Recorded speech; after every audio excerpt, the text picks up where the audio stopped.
Good morning, traders. Welcome to today's market review. This is Razak at CMTrading. Today is February 12th, 2018, and today is Monday morning. So looking at the economic events of the day, no major news scheduled for today, no major economic news that is, but as the week progresses, we'll have some news coming up, and we'll take a look at that as the week progresses. But let's see what's been happening in the markets from.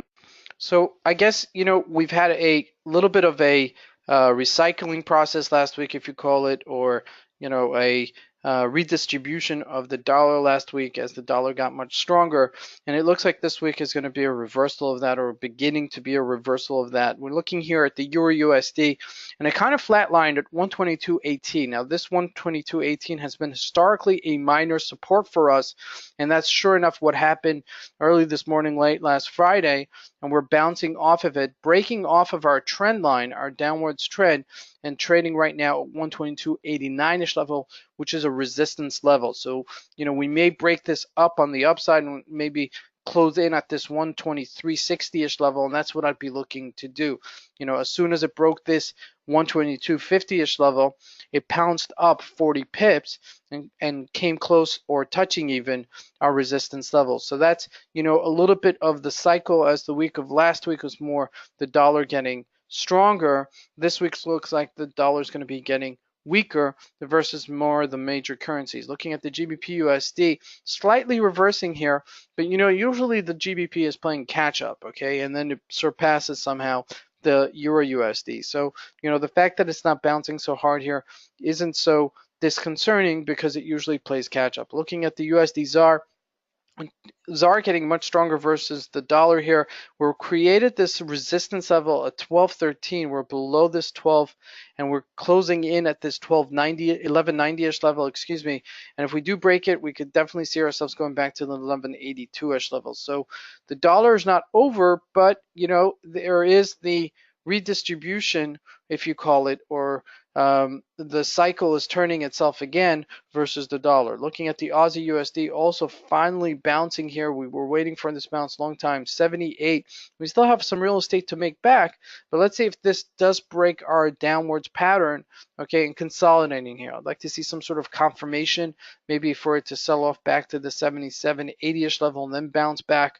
But we may just see ourselves just bouncing back hard here, as there are short coverings and there's a little bit of a squeeze on the upside. Now looking at gold, finally breaking a downwards trend and looking like it's trading in February. Generally, the prices of gold actually goes up in February. We're looking for somewhat of a reversal. We're still just in the middle of February, so we still have some time, but we're looking for a little bit of a bounce here. We're at resistance 1325-ish level, so if we do break above this resistance and the average, the moving average, the 30-day moving average here, which is the thicker line, we could maybe see ourselves reversing itself to 133, maybe to 140-ish level, if that actually forays. So we'll take a look at that. Looking at oil, big reversal towards the end of last week.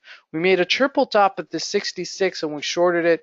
It looked like it was going to hold this line at 64, didn't hold it, and then broke down to below $60 a barrel. Now, this is good for airlines, this is good for traveling, okay, and it's good for consumer reports, but altogether, for the price of oil, those that are long oil, it wasn't necessarily good. So, altogether, on an economic level, the price of oil, you want it to be cheaper, because then goods and services are cheaper, because transportation costs go down and inflation costs go down. So those are two things that you want to consider. So this is actually a positive thing in the outlook of the economy, as we had a little bit of a retracement, or call it a correction, okay, a major correction in the indices, but we see that there's a reversal here. So we're going to just jump into the Dow Jones.